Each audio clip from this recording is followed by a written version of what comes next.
السلام عليكم ورحمة الله وبركاته. راح نتابع موضوع التحريك، وراح نشوف كيف راح نحرك السيارة تبعتنا على التلة هذا او الشكل الهرمي هذا. عايزينها تطلع على شكل وتعاود تنزل.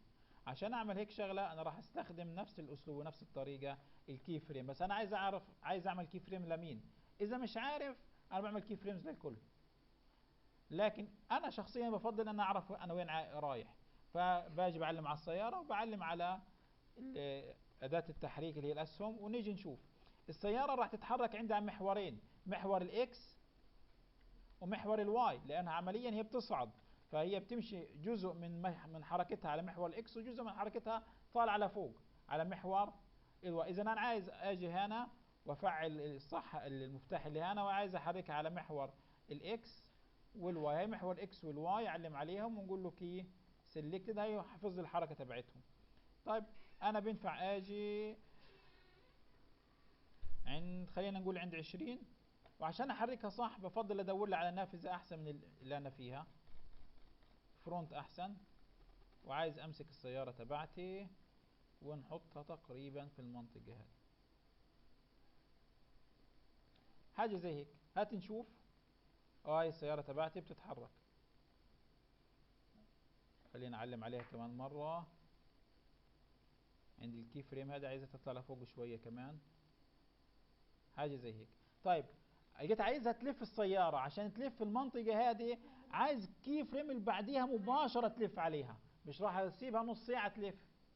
مش راح ادي المنطقة هذه بتاخدش وقت معها، وبالتالي انا عايزها بس ككي فريم واحدة. قبل ما اعمل دوران هنا بدي اجي هنا واخزن. عايز اعمل دوران على محور ايش؟ انا عايز اعمل دوران على محور الاكس. اذا راح اجي هنا وعلى دوران روتيشن على الاكس، وهي كي فريم تي سيلكتد، وعلى الكي فريم على اللي بعديها راح اجي على الثلاث خصائص اللي هنا اشتغل عليهم. عايز اعمل دوران هيك شكل تقريبا، وعايز اجيب السيارة واحط على بداية التل. اتأكد انه دوران فيش فيه عندي مشكلة فيه بهيك شكل. خلينا اتأكد. هي السيارة ماشية وعند نقطة معينة لفت. بعد هيك انا بعاود اكمل الحركة فيها الحركة التقليدية. انا مشيت 20 كي فريم تقريبا، يعني حوالي عند 40. وراح اجي، طبعا هو اوريدي راح يعمل لي اي حركة بعملها راح يسجل لي الاكس والواي والروتيشن على الاكس. وخلينا نيجي ننزل السيارة تبعتنا عند هنا. طبعا تلقائيا لانه الصح موجود سجل لي الحركة وطلعت لي كي فريم. وهي حركة السيارة اللي عندي صارت. لو اجينا على المشهد تبعنا زي هيك وعملنا بليه، هاي السيارة بتطلع وبتنزل. هذه الحركة السيارة ايش مالها؟ بالريال تايم، بدناش ننسى بالريال تايم. هيك بنفع جدا تكون اسرع، انا مش ضامن. هيك معتمدة على سرعة الرندر تبع الجهاز، ابطأ انا شايفها. المهم هذه ليست سرعة حقيقية. السرعة الحقيقية بعوص باليمين وريال تايم.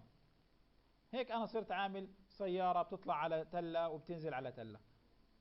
طيب السرعة تبعت السيارة عايز ابطئها شوية. بكل بساطة بعلم على الكي فريمز كلهم، شفت، وباجي بسحب السهم اللي هنا. فراح نلاحظ انه في عندي توزيع للحركة، والحركة راح تيجي بطيئة جدا. وراح نلاحظ انه عملية الدوران كانت كي فريم واللي بعديها صح. هيك صار في عندي حوالي 2 أو 3 كي فريمز زيادة. السيارة بتطلع بأريحية وبتعاود تنزل ببطء. ويعطيكم العافية والسلام عليكم ورحمة الله وبركاته.